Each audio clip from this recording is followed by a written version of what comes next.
Let's go, people, let's go. It's Prognosis Negative time.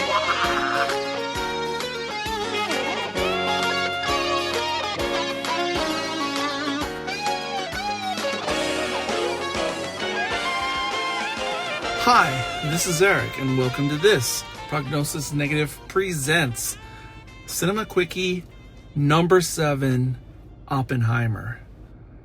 Alright, first off, a little bit of story time.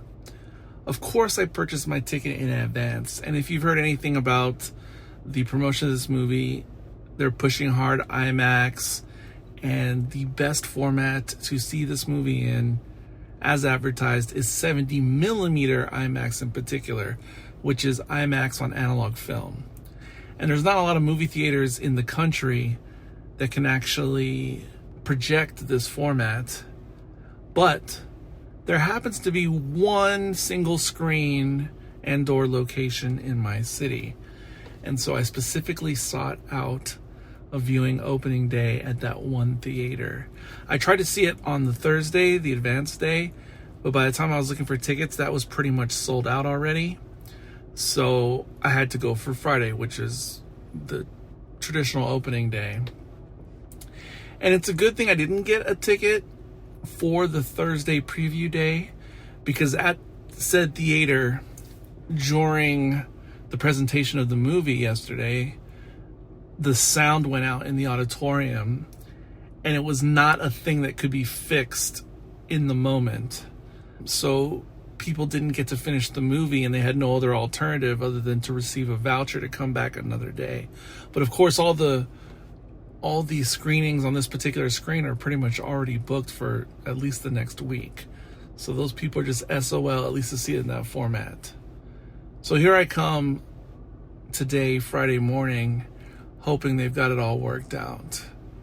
Well, turns out, no, they don't have the sound issue worked out.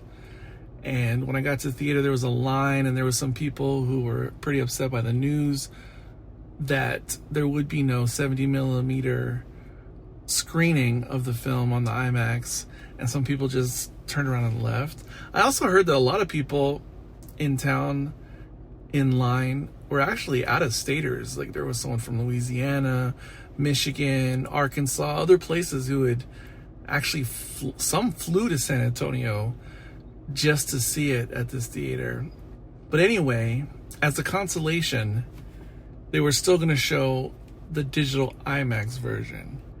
And considering there was no real other option to see it in large format in the city other than digital anyway, I was content enough with that. I mean, I would love to get the 70mm experience.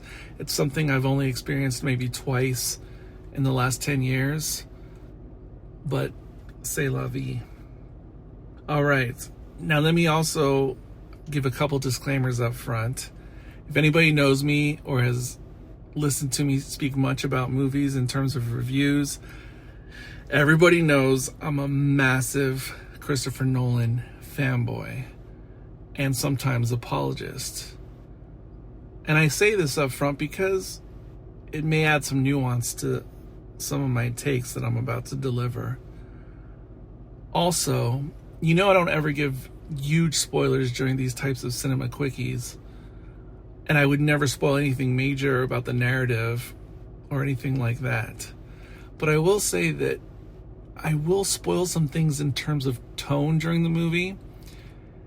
And if you're really spoiler phobic the way I am, I wouldn't want to know those things going into the movie, so I wouldn't want to listen to my own review if somehow time travel is possible. But for most folks who are not hypersensitive to mild spoilers or medium spoilers, this may not be an issue for you at all. So make your own judgment now before I get into it. You know, seeing the trailers ahead of time, I was trying to figure out what this movie would actually be like. Because while based on a true story, I don't know that there would be a lot of, action or visual spectacle except for a certain something. So I didn't really know what to expect. And how the movie really is is really a lot of dialogue and exposition, to be honest. It absolutely dominates the film. How much of the movie revolves around conversations and dispositions and things like that. So, I mean, just know that. I don't know that a lot of people would be expecting this walking into this movie, especially if you just kind of know Christopher Nolan by his famous movies, but this is not really a subject or a thing that you've really researched much ahead of time, this Oppenheimer situation and story.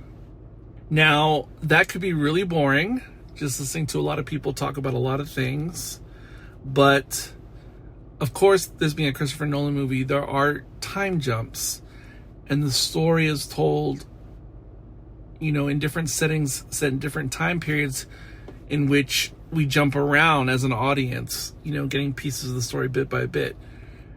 For me, this works because, of course, it's not just to do it for style points. It's to do it to keep the story more interesting by letting the story unfold and reveal itself in a directed manner, in a manufactured by the writer / director in order to make the movie more interesting. Metaphorically, it's how the story was told in Dunkirk.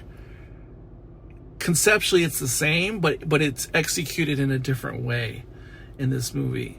But I mean these alternate timelines in order to heighten the tension and drama in a controlled way. Obviously, Christopher Nolan is famous for working with Hans Zimmer on multiple occasions through most of his famous movies.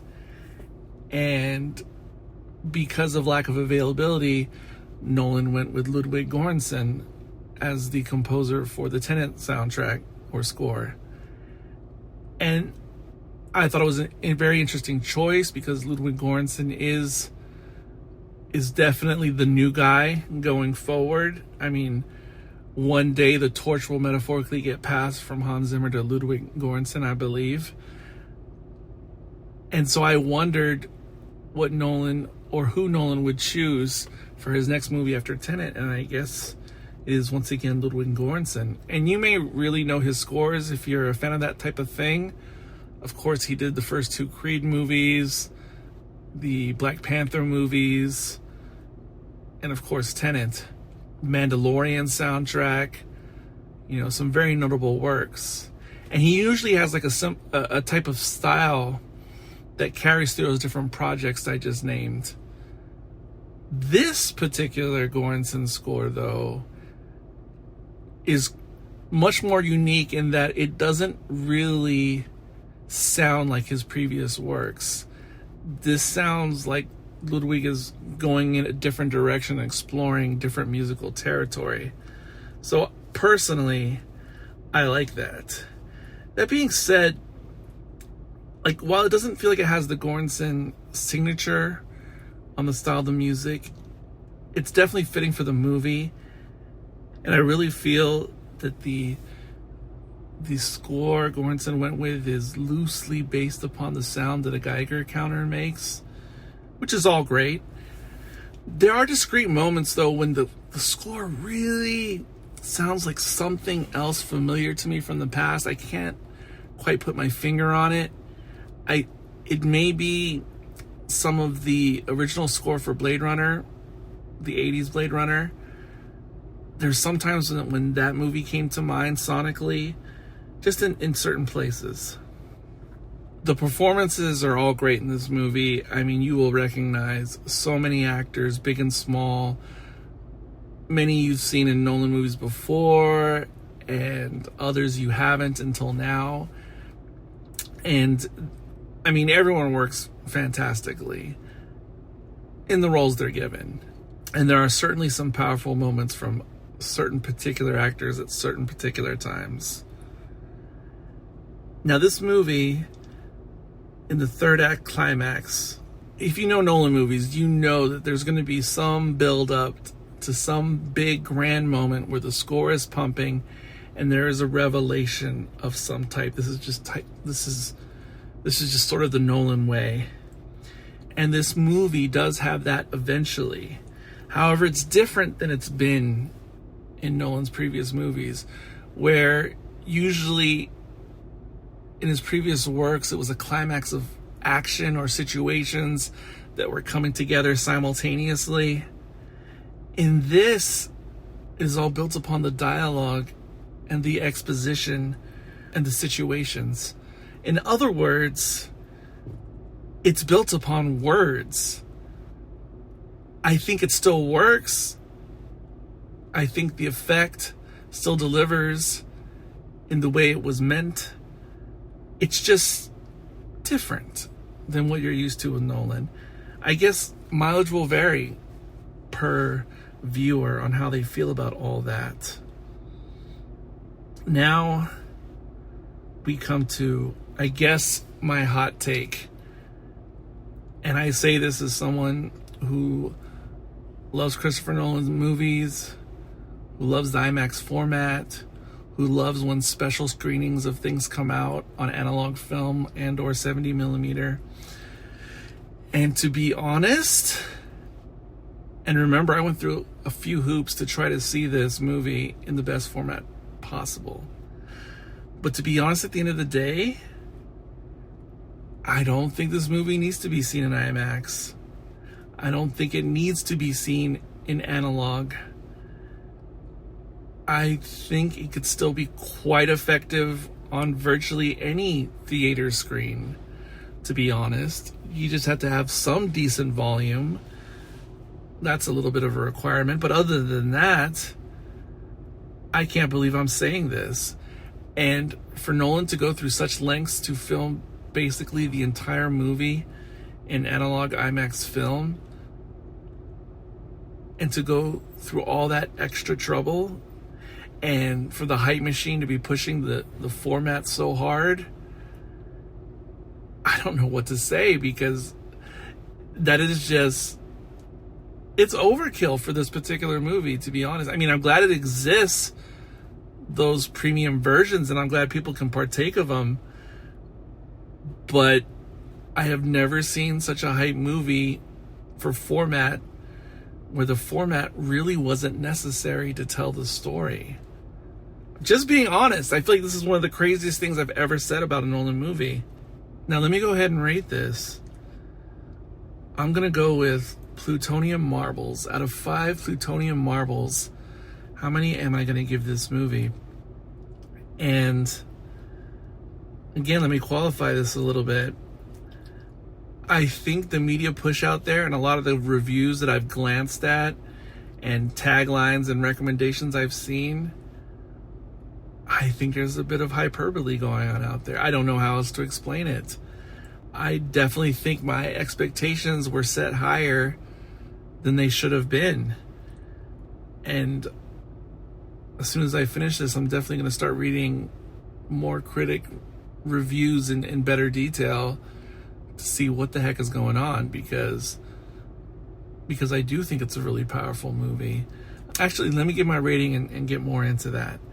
So honestly, I kind of feel like it's a 3.5 out of 5 movie, which is probably the lowest score I'd ever give or have ever given any Christopher Nolan movie ever.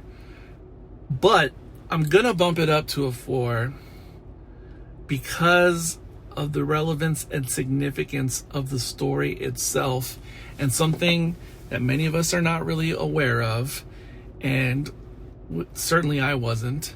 And without getting into spoilers, I will say there is something very prescient about this movie coming out at this time in this year, not only in foreign affairs that are happening in other countries at the moment, i.e. Europe and Eastern Europe, not only because of actions that are happening overseas right now, but in a weird way, without trying to spoil too much, things that have been going on in Washington and groups trying to sabotage other groups, and surprise lack of morality in the halls of Congress and the Capitol.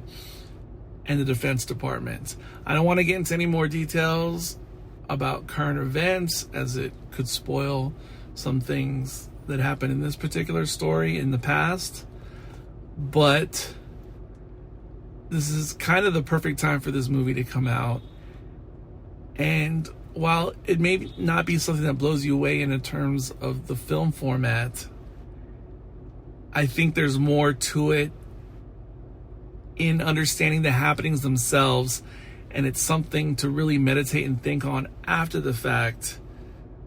And I think that's actually where the power of this film derives, not from the actual film itself, visually and sonically, but how the story and narrative can marinate in one's mind after the fact. I hope that makes sense, because at the end of the day, this definitely is a heavy movie in terms of the subject matter and what it's dealing with. It really is. And there you have it. That is not the review I was expecting to deliver after seeing this movie. But closing out the show today, this is Eric. And until next time, the parking garage is yours.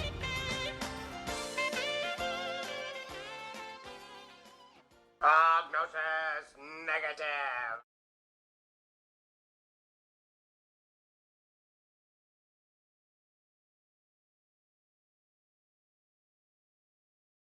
Bonus. While there were a few moments of levity vis-a-vis dialogue, there's not much, but there's a few jabs here and there. And I did feel that Nolan was winking just a little bit to Doctor Strangelove, if you know what I mean.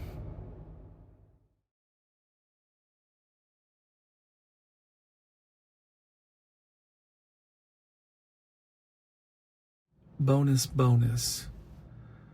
Despite my wavering Oppenheimer review, like Sound of Freedom, I think this movie deserves a Best Picture nomination.